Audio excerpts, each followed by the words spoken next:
برادران اسلام، میرے بزرگوں، نوجوان ساتھیوں، عزیز دوستوں، السلام علیکم ورحمۃ اللہ تعالی وبرکاتہ۔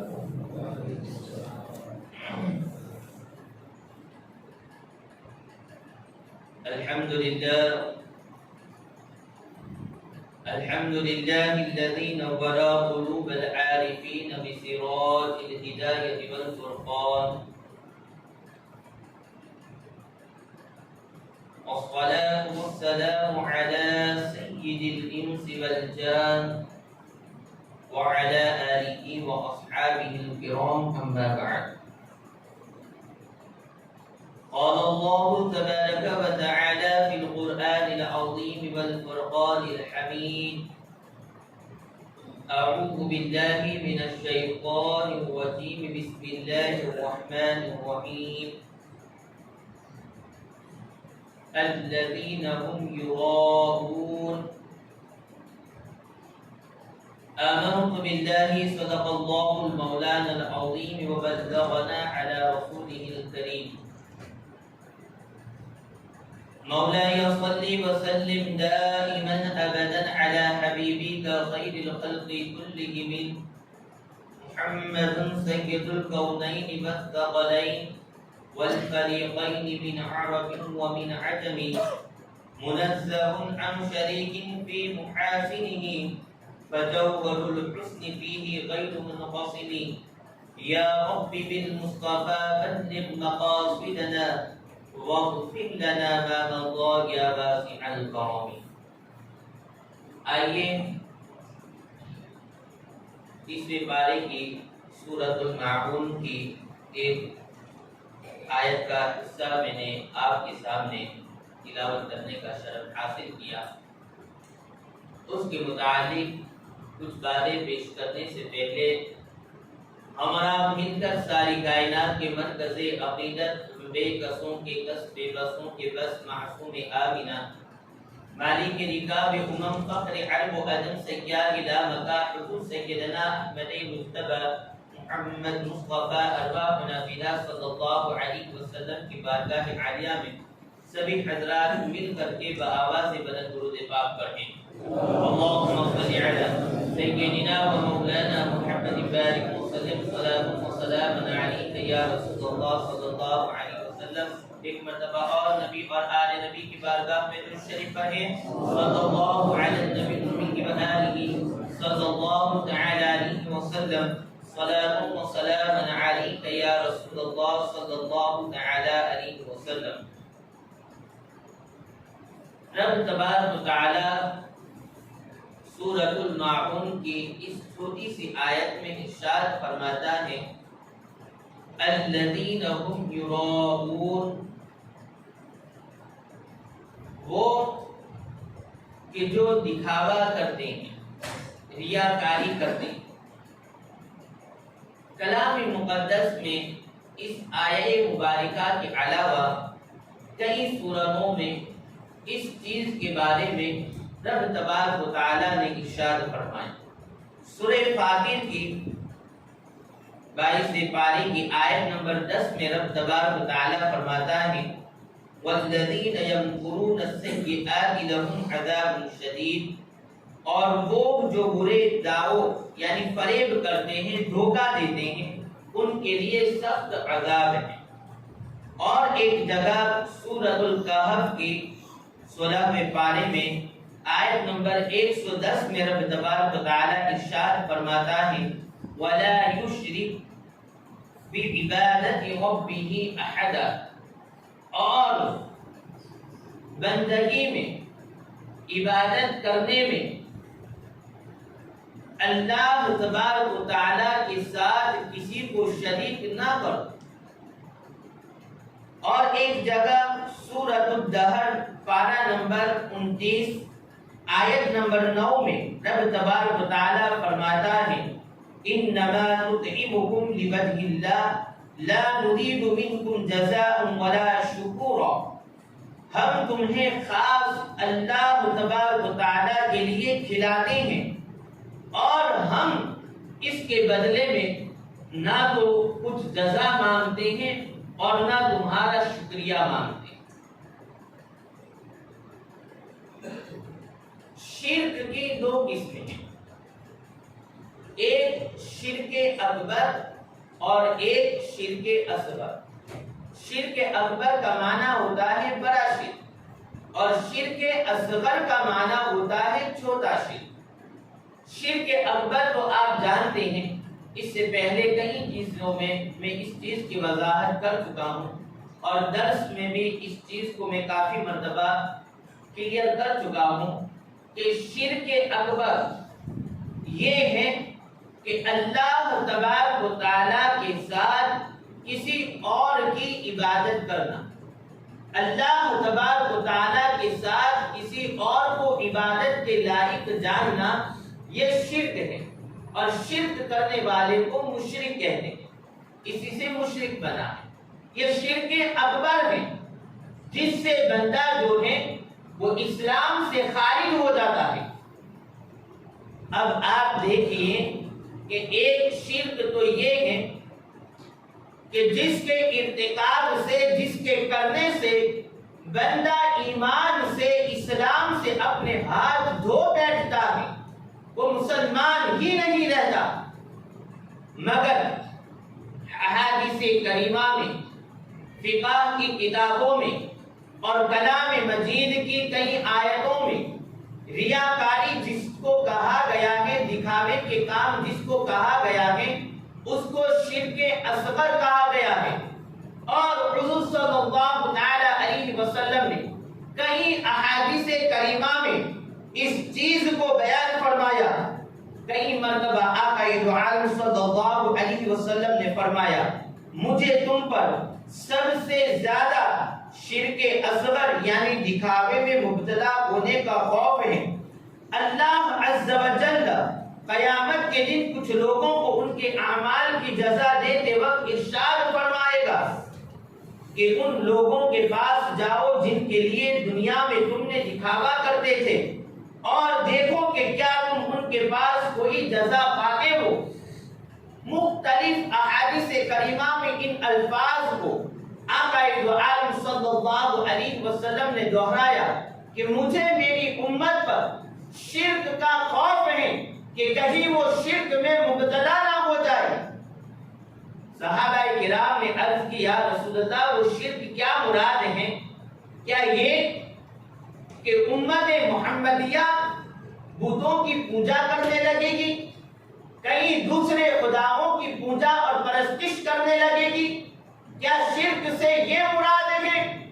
آقا فرماتے ہیں کہ اس کا خوف نہیں ہے، بلکہ مجھے خوف میری امت کا اس پر ہے کہ کہیں وہ شرک اصغر یعنی وہ کام تو اچھے کریں گے، وہ نمازیں تو پڑھیں گے، وہ روزے تو رکھیں گے، وہ نیکی کے کام تو کریں گے، مگر ان کے دلوں کی جو نیتیں ہوں گی وہ نیتیں یہ نہیں ہوں گی کہ ان کاموں سے ان کا رب راضی ہو جائے، ان کا رسول راضی ہو جائے، بلکہ وہ کام تو اس لیے کیا کرتے تھے تاکہ گاؤں کا کوئی وکیل راضی ہو جائے، گاؤں کا فلاں بڑا انسان مجھ سے راضی ہو جائے، فلاں شخص مجھ سے راضی ہو جائے، فلاں لوگ مجھ سے راضی ہو جائے، وہ اس لیے کام کرتے تھے۔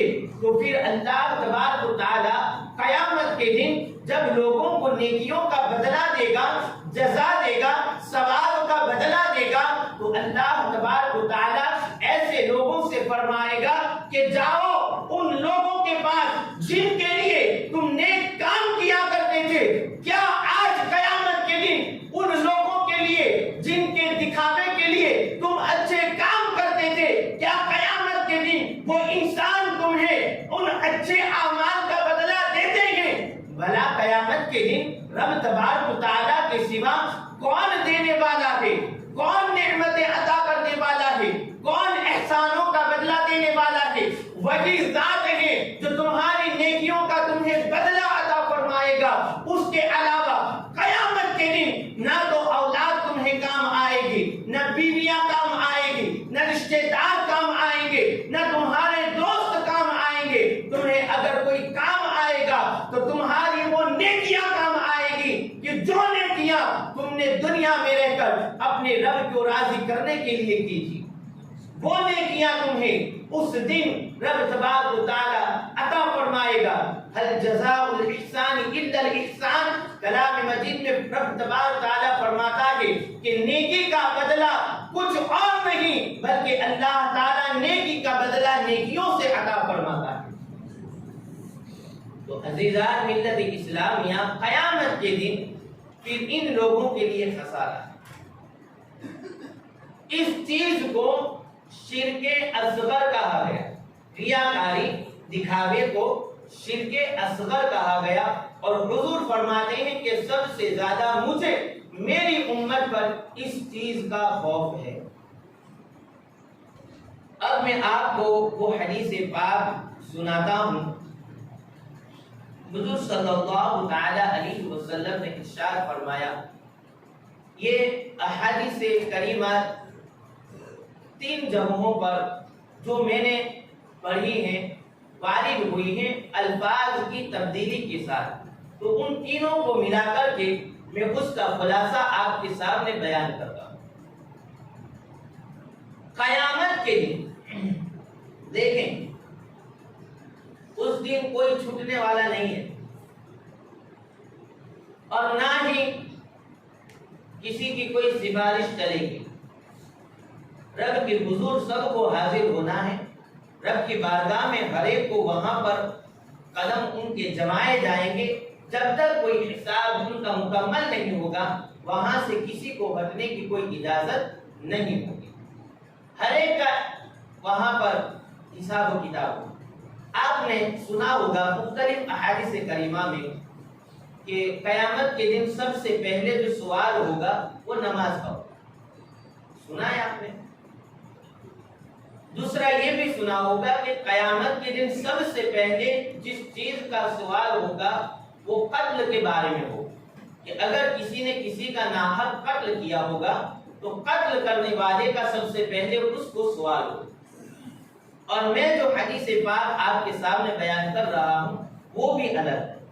تو اس کا خلاصہ یہ ہے کہ حقوق العباد میں، یعنی ایک انسان کے دوسرے انسان پر جو حق ہے، ان حقوق العباد میں سب سے پہلے سوال قتل کا ہوگا۔ اور حقوق اللہ، یعنی اللہ کے جو آپ پر حق ہیں، ان حق میں سب سے پہلے جو سوال ہوگا وہ نماز کا ہوگا۔ اب انسان کی کیٹیگری ہے، ہمارے اندر کئی طبقے کے لوگ ہیں، کوئی کسان ہے، کوئی ڈاکٹر ہے، کوئی انجینئر ہے، کوئی میکینیکل انجینئر ہے، کوئی ITI کیا ہوا ہے۔ ہر ایک کی فیلڈ الگ ہے، ہر ایک کا کام کاج الگ ہے، ہر ایک کی ذمہ داریاں الگ ہیں۔ مگر آپ دیکھیں کہ راہ خدا میں، اللہ کی راہ میں دین کو پھیلانے کے لیے جو 3 کیٹیگری ہیں، 3 طرح کے جو لوگ ہیں، جن کا سب سے بڑا حصہ ہے کہ جس کے ذریعہ اسلام ترقی کر رہا ہے اور قیامت تک کرے گا، اور اسلام جو پوری دنیا میں پھیلا وہ ان 3 لوگوں کی وجہ سے پھیلا۔ پہلی کیٹیگری علم کے ذریعہ۔ کس کے ذریعہ؟ اگر علم ہی نہ ہوتا تو لوگ کیا سیکھتے؟ اور سب سے پہلے جو آیتیں بھی نازل ہوئی، اقرأ باسم ربک الذی خلق خلق الانسان علم بالقلم علم الانسان ما لم يعلم، یہ آیتیں جو نازل ہوئی وہ سب سے پہلے سورہ اقرا کی ہمارے نبی پر نازل ہوئی، جس میں علم کا ذکر ہے۔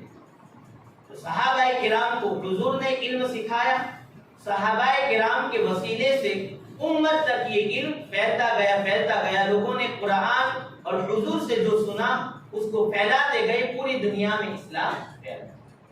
دوسرا یہ کہ آپ نے بارہا سنا ہوگا کہ کئی جنگوں میں مسلمانوں کے پاس ہتھیار بھی نہیں ہوتے تھے، سواریاں بھی نہیں ہوتی تھی۔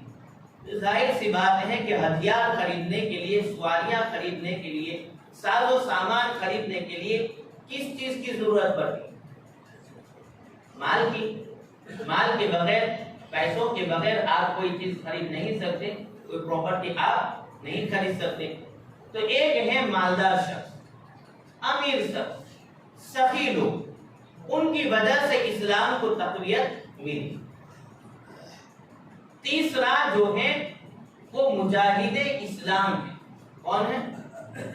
مجاہد اسلام، جو اسلام کے عروج کے لیے، جو اللہ تبارک و تعالیٰ کے دین متین کو پھیلانے کے لیے جو کفار کے خلاف جنگ کرتے، ان کو مجاہد اسلام کہتے ہیں.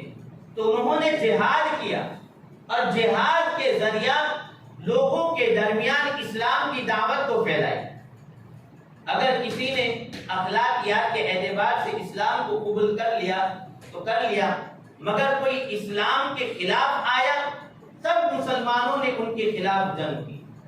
تو تین رول جو ہیں وہ بڑے کردار جو ہیں وہ اس میں ہیں. اب قیامت کے دن رب تبارک و تعالی سب سے پہلے انہی تین لوگوں کو اپنی بارگاہ میں حساب و کتاب کے لیے بلائے گا. اب آپ سوچیں کہ قیامت کے دن سب سے پہلے ان کی کچھ فرض ہوگی، ان سے سوالات ہوں گے، پھر لوگوں کا حساب و کتاب ہوگا.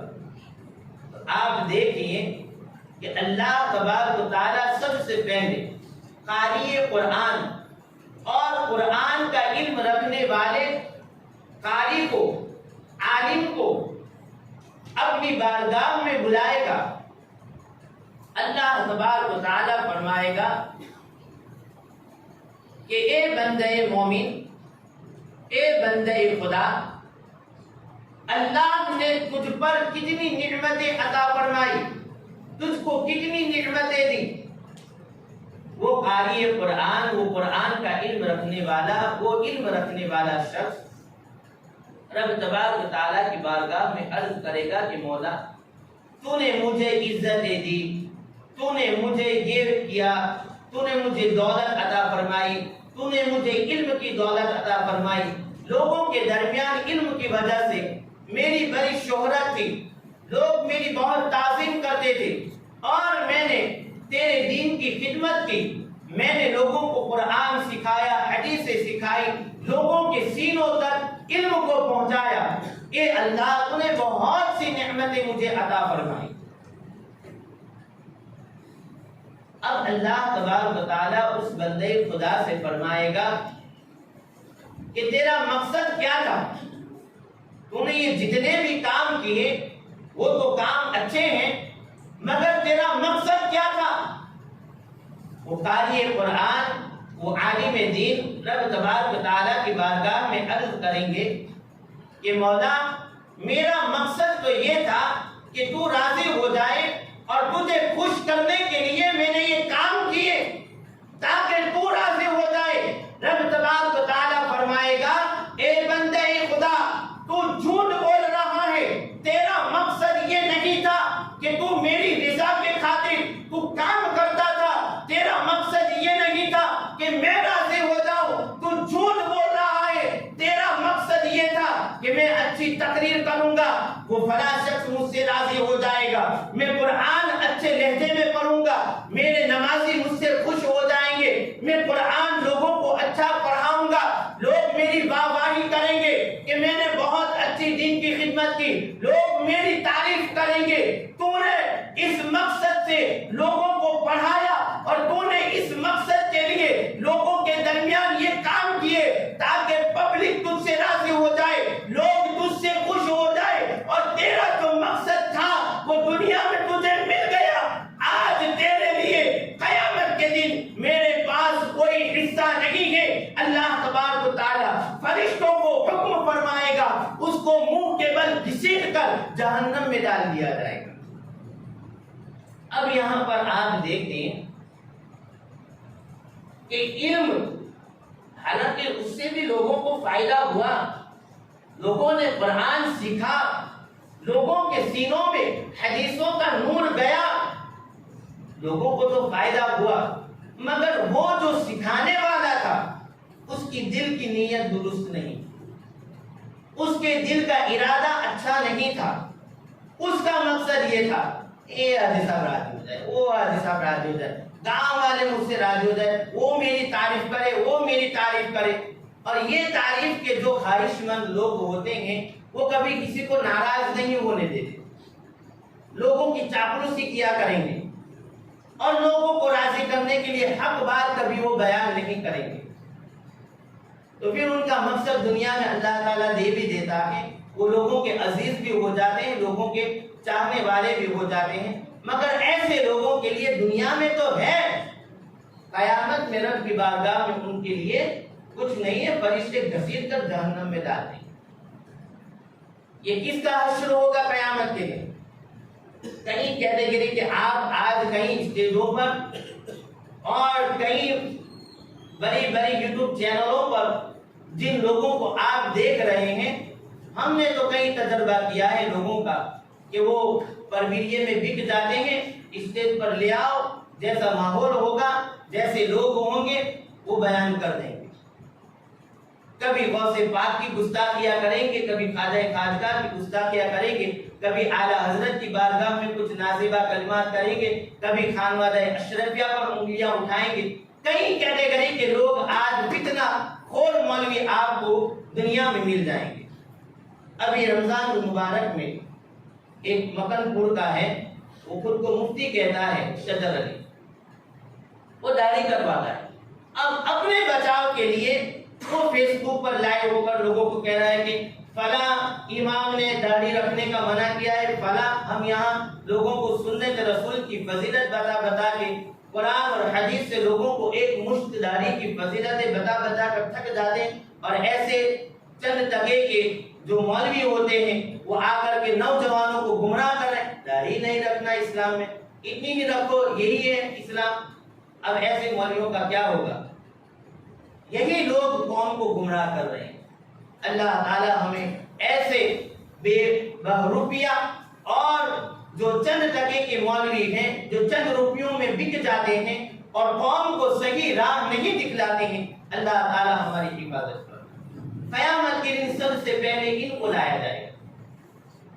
دوسرا، سخی کو بلایا جائے گا، جو مالدار ہوگا، جو روپیہ بہت خرچ کرتا بھی ہوگا، رب تبارک تعالیٰ اس سے فرمائے گا کہ تجھ پر میری کیا کیا نعمتیں تھی۔ وہ کہے گا کہ اے اللہ، تو نے مجھے اتنا روپیہ دیا، تو نے اتنی مجھے دولت دی، اچھا خاصا گھر دیا، گاڑیاں دی، سب کچھ دیا، میں نے تیری رضا کی خاطر مسجد بنوائی، میں نے تیری رضا کی خاطر مدرسہ بنوایا، میں نے تیری رضا کی خاطر فلاں غریب کی مدد کی، میں نے تیری رضا کی خاطر فلاں یتیم کی مدد کی، میں نے تیری رضا کی خاطر فلاں کو یہ دیا، یہ دیا، وہ دیا۔ رب تبارک تعالیٰ فرمائے گا کہ ٹھیک ہے، تو نے یہ سب کام تو بہت اچھے کیے، مگر تیرا مقصد کیا تھا؟ کہے گا کہ مولا مقصد تو میرا یہی تھا کہ تو راضی ہو جائے، اور تیری رضا کے لیے میں نے یہ کام۔ اللہ تبارک تعالیٰ فرمائے گا کہ تو جھوٹ بول رہا ہے، تیرا مقصد یہ نہیں تھا کہ میں نے جو تجھ کو مال دیا وہ مال تو میری راہ میں خرچ کر کے میری رضا تجھے چاہیے تھی، نہیں، تو غریبوں کو اس لیے دے رہا تھا کہ فوٹو کھنچوا رہا تھا اور سوشل میڈیا پر لوگوں کو بھیج رہا تھا۔ تیرا مقصد یہ تھا کہ لوگوں کو پتا چل جائے کہ فلاں شخص بہت پیسے دے رہا ہے، غریبوں کی بہت مدد کر رہا ہے، یتیموں کی بہت مدد کر رہا ہے۔ تو بیواؤں کو اس لیے دے رہا تھا کہ سماج میں تیری بڑی بات ہو جائے کہ ہمارے سماج میں فلاں شخص بہت لوگوں کو وہ سخاوت کرتا ہے، بہت دیتا ہے۔ تیرا مقصد تو یہ تھا،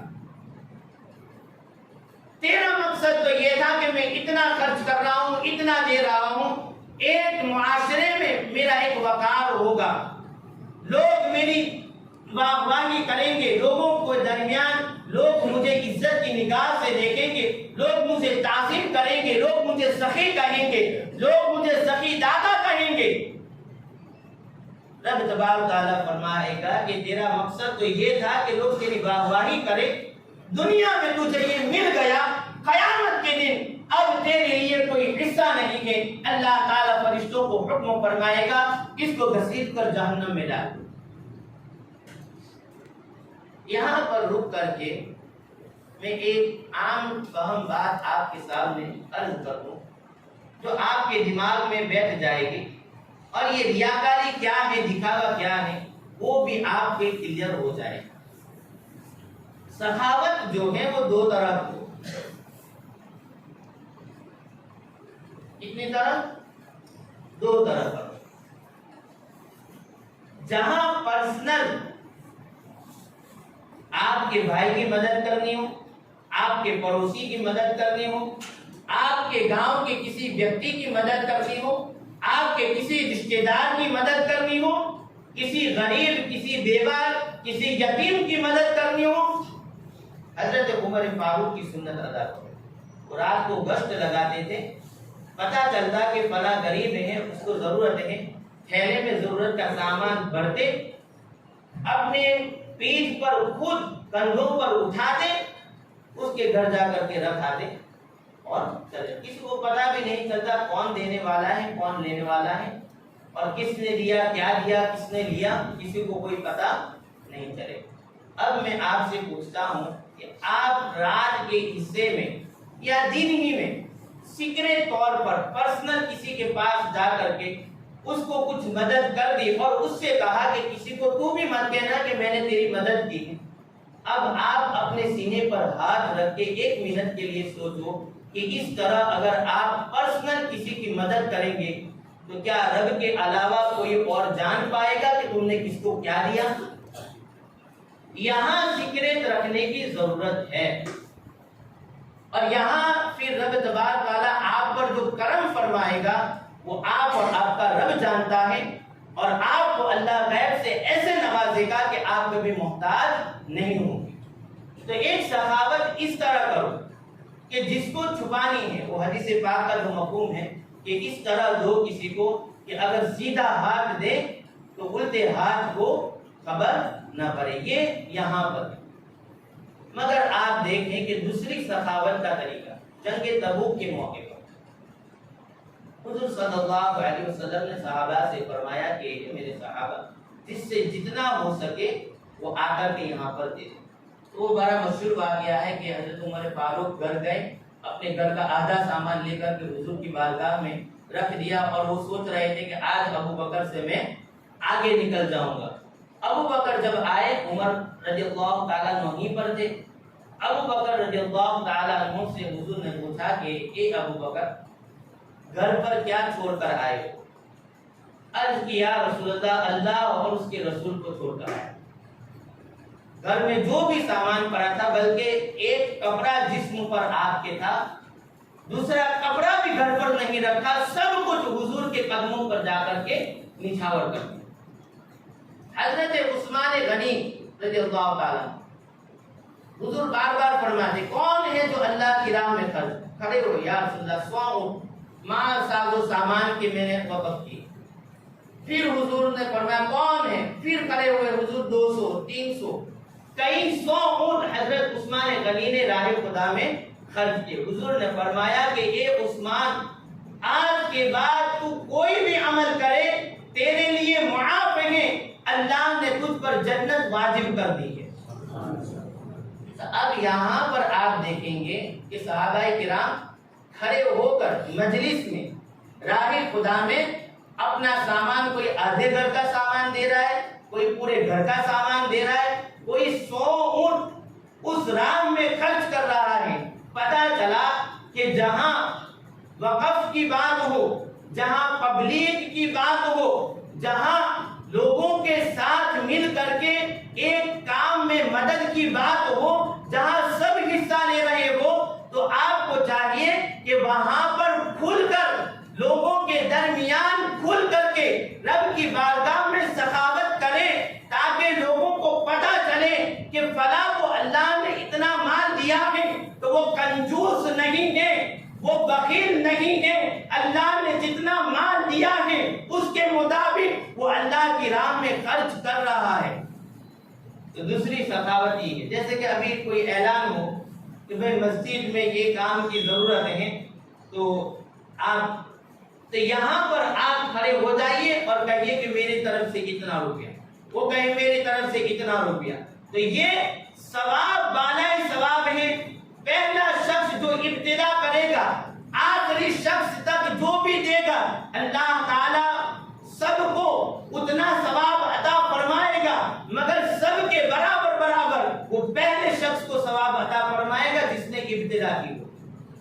من سن فی الاسلام سنتا حسنۃ، وہ حدیث پاک یہاں پر لاگو ہوگی۔ تو یہ ہے کہ سخاوت دو طرح کرے، ایک سیکریٹ جہاں کسی کو پرسنل کرنی ہے، وہاں کسی کو بھی پتہ نہ چلنے دیں، اور ایک جہاں کھل کر عام چیز کا اعلان ہو، وہاں پر کھل کر کے آپ کھڑے ہو کر کے اعلان کروائیں، بورڈ بھی لگوائیں، سب کچھ کروائیں۔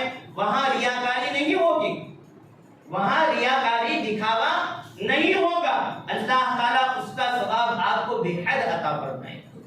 تو اس طرح کریں۔